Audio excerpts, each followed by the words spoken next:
오늘 말씀은 여호수아 1장 10절에서 18절 말씀입니다.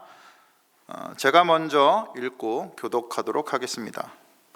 그리하여 여호수아는 백성의 지도자들에게 명령을 내렸다. 진을 두루 다니며 백성들에게 알리시오.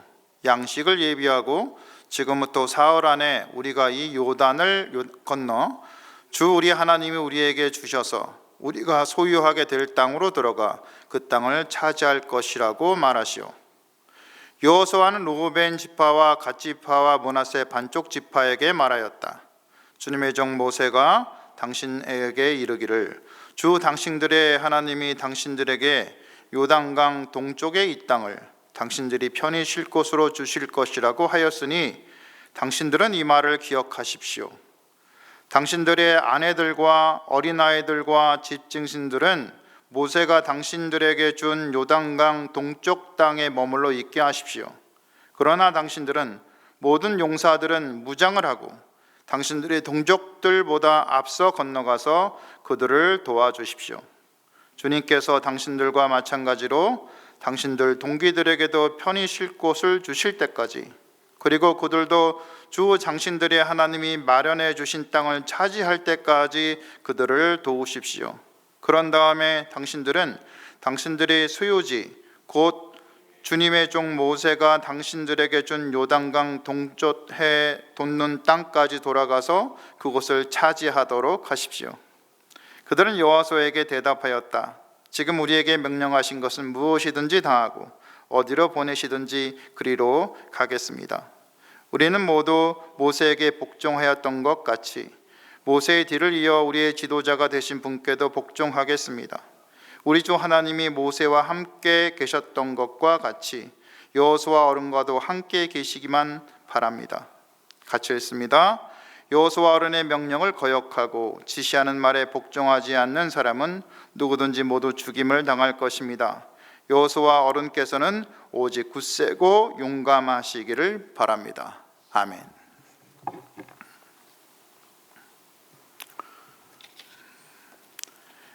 (2024년) 후반기부터 25년이 시작된 지금까지 지금 대한민국 사회를 잡고 있는 분위기를 한 단어로 표현하면은 두려움입니다.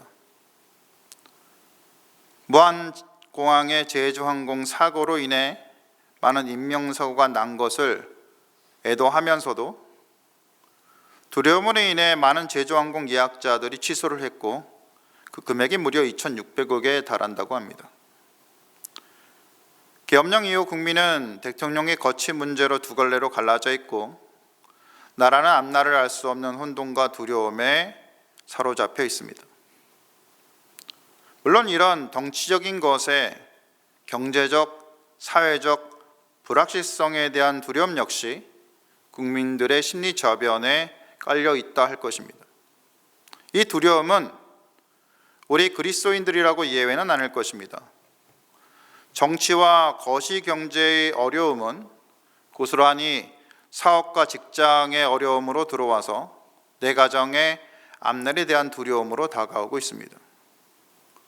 다만 어떤 분께서는 이 두려움이 실제로 이미 다가온 분도 계실 거고 다른 어떤 분들께는 나는 괜찮을 거야 라는 안도감 속에 슬며시 이 두려움이 들어오기도 했을 것입니다. 아니, 경제적으로 난 괜찮아, 그렇게 하는데 난 아무 문제 없어 말씀하시는 분들에게도 점차 노화되어가는 내 몸으로 인해서, 나이 들어가는 부모님으로 인해서, 내 뜻대로 할 수 없는 아이들로 인해서, 부부간의 갈등으로 인해서 생기는 문제를 고민하며 각자의 문제들로 인한 두려움을 겪으며 사는 것이 우리 인생이라 할 것입니다. 제가 질문 하나 드리겠습니다. 여러분이 현실의 삶을 살아가시면서 가장 두려워하시는 것은 무엇입니까? 아니, 내 인생에서 이 두려움과 위험을 벗어나기 위해 발버둥 치는 것이 있다면, 그래서 이 문제를 벗어나기 위해서는 신앙이고 뭐고 따지지 않고 전심을 다해 날카로워지는 것은 무엇입니까?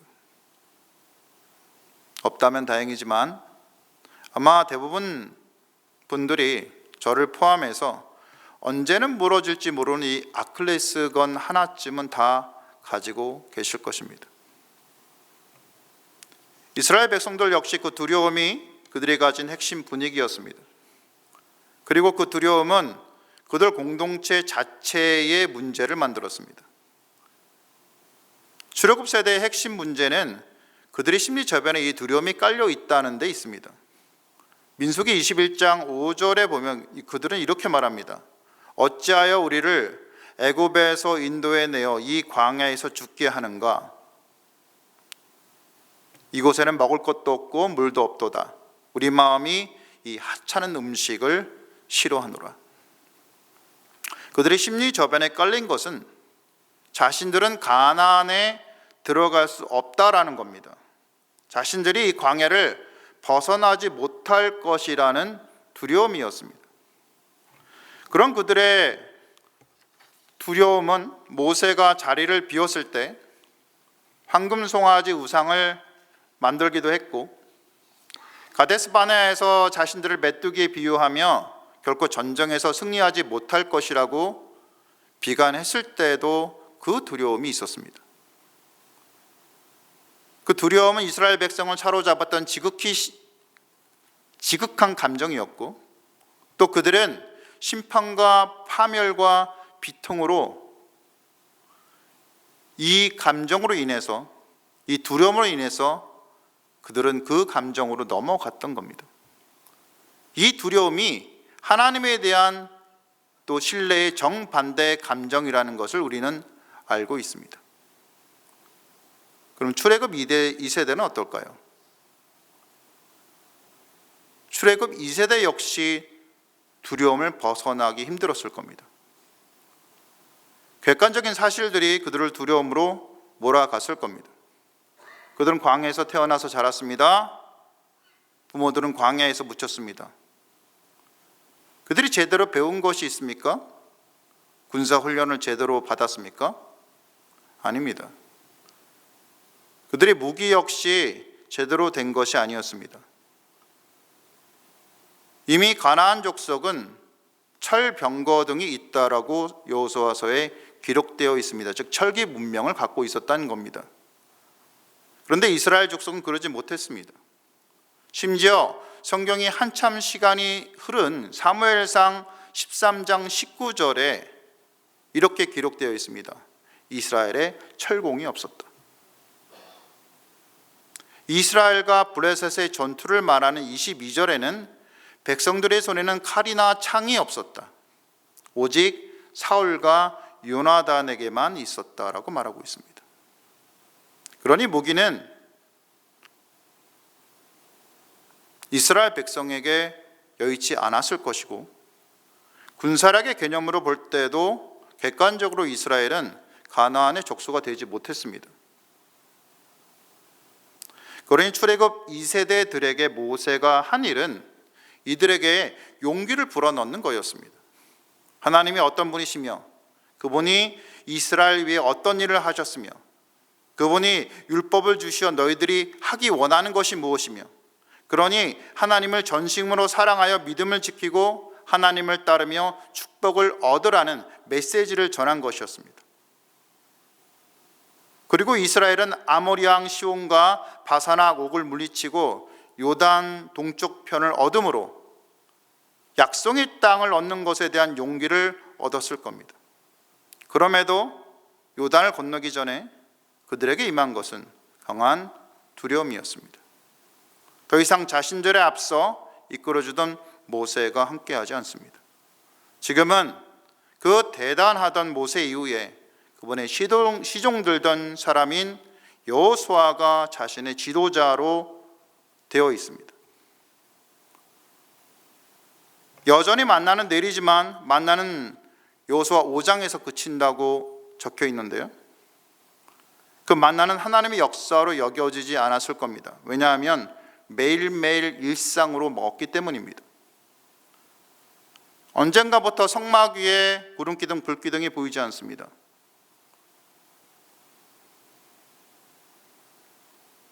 비록 요단강 동쪽을 얻기는 했지만 요단을 건너 가나안 족속과의 싸움은 이것은 정말 요단 동쪽과의 싸움과는 비교도 안 되게 어려울 것처럼 여겨졌습니다.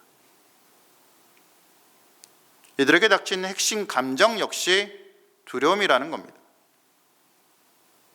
그들이 겪어야 될 전쟁은 죽음을 각오해야 하는 것이었기 때문입니다. 이런 두려움의 감정은 모세를 대신해서 지도자로 세워진 여호수아에게도 임하였던 모양입니다. 하나님께서는 그것을 아시고 여호수아에게 자신을 드러내어 말씀하십니다. 어제 본문인 여호수아 1장 1절에서 9절에서 여호수아에게 말씀하시는 이 하나님의 말씀의 핵심은 9절에 나옵니다. 강하고 담대하라. 두려워하지 말라. 놀라지 말라. 내가 어디로 가든지 내 하나님 여호와가 너와 함께 하느니라. 하나님께서는 이렇게 말씀하시며 내가 너와 함께 할 것이니 두려워하지 마. 너는 강하고 담대해 라고 말씀하시는 겁니다. 넌 그저 내가 명령한 대로 내 백성을 이끌어서 요단을 건너 너는 그저 율법에 기록된 대로 지키고 백성들을 이끌어 하고 말씀하시는 겁니다. 이 말씀의 요지가 뭐지요? 걱정 말고 날 믿으라는 겁니다. 하나님께서 다 하시겠다는 겁니다. 너는 그저 시키는 대로 하면 되라는 겁니다. 내 인생을 내가 책임질 거니까 넌 그저 시키는 대로 하고 내 인생에서 내가 너한테 허락한 것을 즐기면 돼. 내가 인도한 대로 살면 돼 라고 말씀하시는 겁니다. 여러분 역시 아이가 어렸을 때 키우신 기억이 있으셨을 텐데요. 저는 제 아이가 어렸을 때 아빠 놀이동산을 꽤 했었습니다. 아이를 잡고 빙글빙글 돌기도 하고 하늘로 들었다 날았다 반복하면서 아이가 웃고 즐거워하도록 했는데요. 아이가 웃으며 즐거워하는 이유는요, 아빠가 하늘에 들어 올렸다가 내려도 절대 자신을 놓치지 않을 것이라는 믿음이 있기 때문이겠죠. 만약에 아이가 아빠 놀이동산을 하는데 아빠가 맨날 자기를 놓치고 또 다친 경험까지 있다면 아마 아빠가 놀이동산 해줄게 그러면 할 때마다 좋아하는 게 아니라 도망가거나 심지어 울기도 할 겁니다. 하나님 믿는 것도 마찬가지겠지요. 두려움이 있지만 신뢰하는 겁니다. 여호수아의 위대한 점은요, 본인 역시 두려움이 있어서 하나님께서 두려워하지 말라고 말씀하시는 상태였음에도 결국 두려움을 이기고 주님을 신뢰했다는 사실입니다. 그는 오늘 본문인 10절과 11절에 하나님의 말씀을 받아서 그대로 백성에게 명령합니다. 백성의 리더들에게 명령하여 이제 요단강을 건너면 만나가 끊긴 것을 대비하여서 양식을 챙기라고 얘기합니다. 앞으로 사흘 안에 요단을 건너서 가나안으로 들어갈 것이니 그 땅을 차지할 전쟁을 치를 준비를 하라고 얘기하는 겁니다.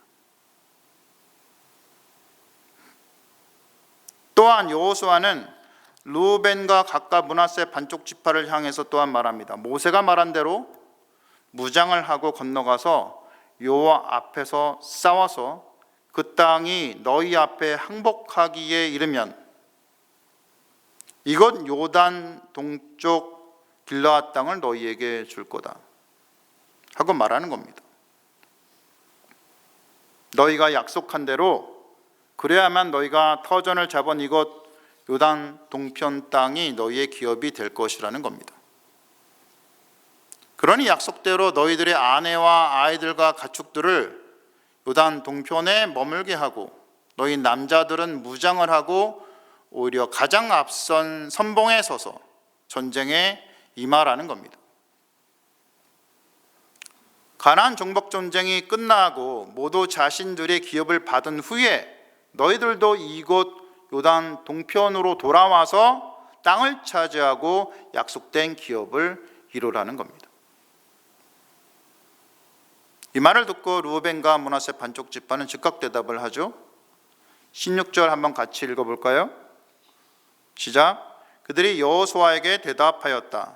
지금 우리에게 명령한 것은 무엇이든지 다 하고 어디로 보내시든지 그리로 가겠습니다. 이들 두 지파 반이 여호수아에게 대답한 것은 모세가 이전에 명령한 것입니다. 도로 자신들이 자신의 입으로 지키겠다고 맹세한 것들입니다.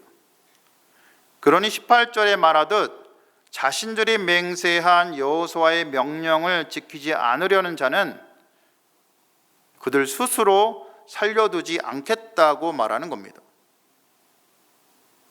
그런데 사실 이 두 지파 반의 사람들에게 두려움이 없었겠습니까? 아닙니다. 여호수아의 시절이나 지금이나 전쟁은 두려움을 불러오는 겁니다. 당시 특히 전쟁에서 전장의 맨 앞에 선다는 것은 많이 죽을 각오를 한다는 얘기입니다. 왜 두려움이 없었겠습니까? 이들 두 지파 반은 4만 명이 결국 무장을 합니다. 나중에 앞장서서 전쟁에 임하고 그들 부인과 아이들과 나이 든 남자들이 7만 명이 남아서 요단 동쪽판을 지켰습니다. 그런데 만약 다른 부족이 이 사정을 알고 가족들에게 쳐들어올 가능성은 없었을까요? 자신들이 없는 동안 가족들을 잃을 수 있다는 두려움은 없었을까요? 아마 있었을 겁니다. 그들은 자신들을 앞서서 부르신 하나님을 애써 신뢰합니다. 가족들의 안녕과 자신들의 목숨을 주께 의탁하며 자신들이 맹세한 대로 앞장서서 전쟁에 임했다는 겁니다. 이것이 그들의 믿음입니다. 17절에 고백한 대로 모세처럼 여호수아에게 오직 하나님이 함께 하신다면, 하나님이 함께 하시는 이가 이끄는 대로 그 믿음의 길을 용기 내어 걸어가려 했던 겁니다. 물론 현대적인 의미로 해석하면 각자에게 내주하시는 성령님의 충만한 인도하심에 따라 내 삶을 믿음으로 걸어가는 거겠죠. 왜 이들이 이런 희생의 길을 기꺼이 걸어가려 했나요? 사실 오늘 본문은 배영균 목사님의 고별 설교와 본문이 같습니다. 목사님이 이렇게 말씀하십니다. 그들이 먼저 받았기 때문입니다.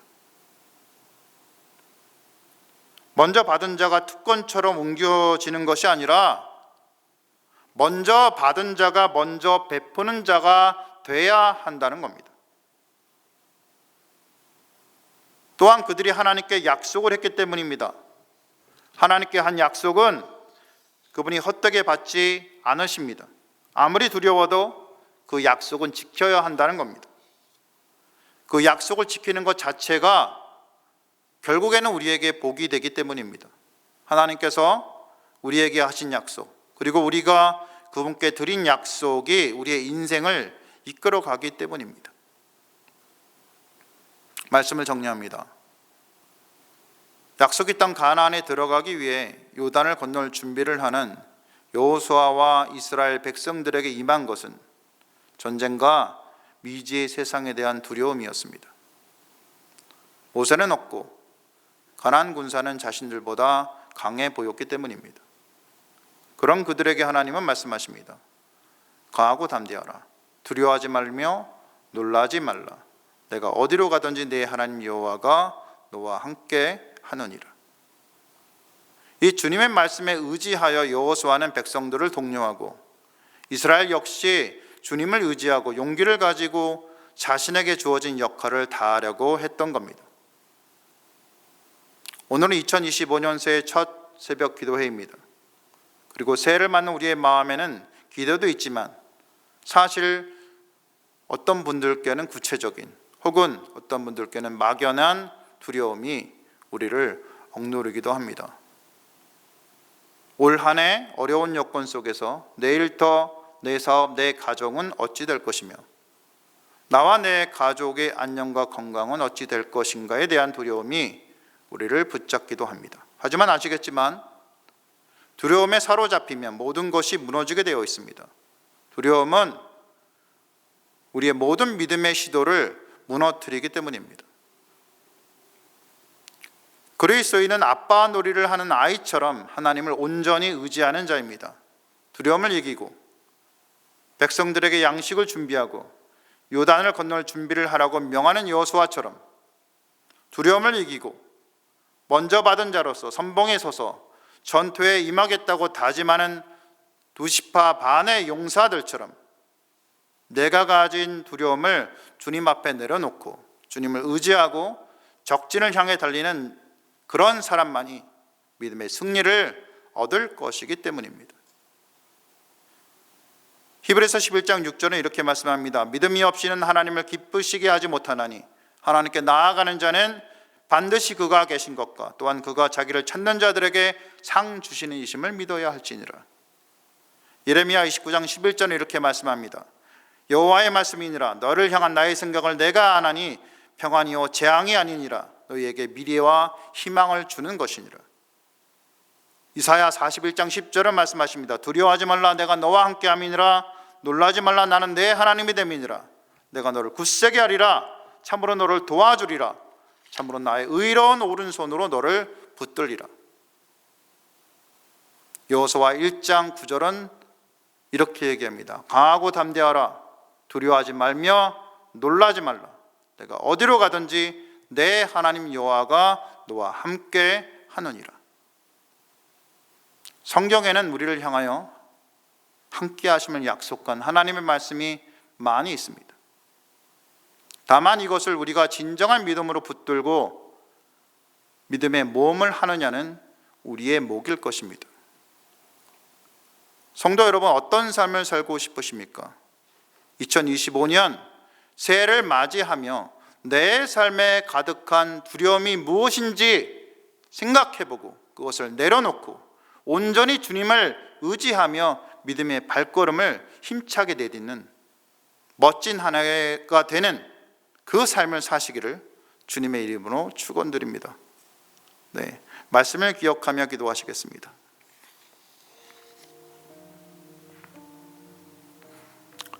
우리의 삶은 사실 많은 두려움들로 가득 차 있습니다. 나는 두렵지 않아 라고 얘기하지만 사실 내 내면 깊숙이 보면요, 이런저런 두려움들이 우리를 엄습합니다.